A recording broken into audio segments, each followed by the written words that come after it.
What's up guys, it's your favorite Kiwi coach and give me 6 months of your time and I'll give you the best golf swing of your life.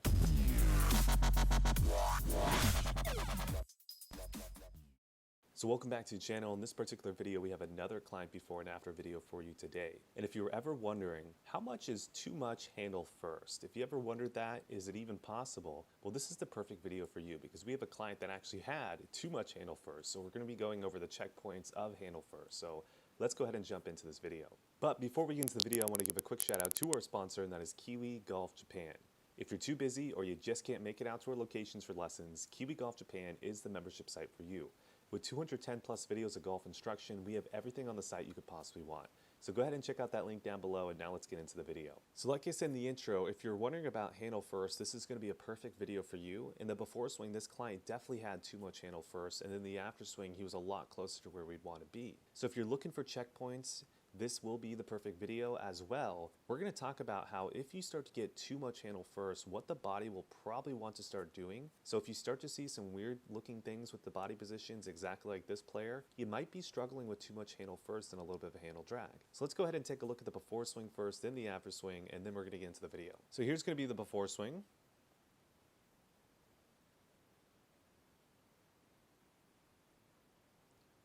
This is going to be the after swing.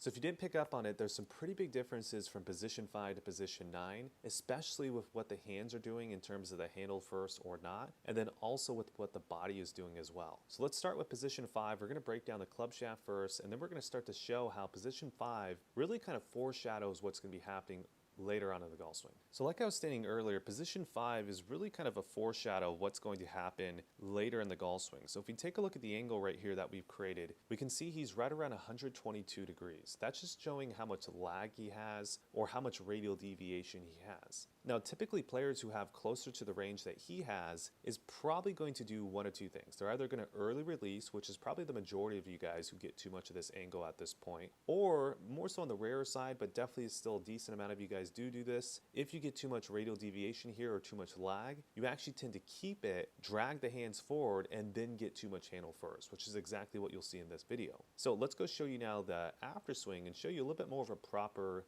club shaft angle. So taking a look at the before swing now, if we go draw the same angle, we can see he's right around 132 degrees, right? So he's 10 degrees less than what he was in the before swing. So this would be much more the range you'd want to be in. I would say anywhere from the high 120s to kind of mid 130s is probably going to be the range that you want to see with this club shaft angle. Because if you can get into this position, you're going to be able to, first off, probably not get too much handle first. And then also if you're early releasing too much, this is going to at least set you up to have a good angle here to where you can start to actually pull forward if you're early releasing. But if you're watching this and you have too much handle first, you don't want to feel the pulling, right? Let me make that very clear. But this is kind of the club shaft angle range that you should look for. Now, when it comes to the body, position 5 is definitely foreshadowing what's going to happen throughout the future of this swing. But you're not going to be able to see a massive difference just yet, but there is a subtle little difference here. So if we go take a look at the top of swing, he's right around 8 degrees in the before swing. If we go take a look at the after swing, he's right around maybe 7 degrees. So there's a little bit of a difference between the two, but it's not quite massive yet. But it's kind of subtly foreshadowing, right? He has too much club shaft angle, and he has a little bit more tilt in the before swing versus the after. That to me is a foreshadow of what's going to happen. So let's go ahead and start looking at what will happen. So the next position we're going to go to is going to be when the lead arm is, or sorry, when the hands are right around belt buckle height. Let's go take a look at what the club shaft is doing as well as what the upper body is doing as well. So if we take a look at the club shaft in the before swing, we're going to see that this angle that he's creating right here is going to be right around 6 degrees. But note, the club shaft is to the right of the line that we made right here, right? That's really important to note. Now, if we go take a look at the after swing, we're going to see he's right around 9 degrees, but the club shaft is to the left of the line that we created, right? That's also very important to know. So there's a pretty massive difference between the two, roughly right around 15 degrees. So at this point in the golf swing, when the hands are parallel to the ground, this is pretty close to where you'd want to be. Anywhere from right around, let's say 6 degrees to the left that line to maybe 12 degrees to the left that line is going to be the range where most of you guys should be in. Again, if you swing a little bit slower, maybe you want to be closer to that 12 degrees, a little bit faster, maybe closer to that 6 degrees. But for the main part is we don't want to see the club shaft to the right of that line, because if it is, that means we have way too much radial deviation here and we're really close to the ball at this point. It's going to be really hard to unload that radial deviation in a consistent manner. So most people either handle drag, right, get too much handle first, or they really over torque it and early release it. Now, just like we saw with the position 5, now we're really starting to see the upper body start to tilt behind, right? So he's right around 16 degrees. If we take a look at the before swing, we're going to see he's right around 10 degrees at this point, right? So now we're starting to see a bigger and bigger difference between the upper body movement. To me, it makes natural sense. The more and more I drag my hands forward, the more and more I'm getting my potential low point ahead of the ball. And it's probably going to be too far ahead of the ball. So what most people start doing with their body is they tilt as the hands go forward.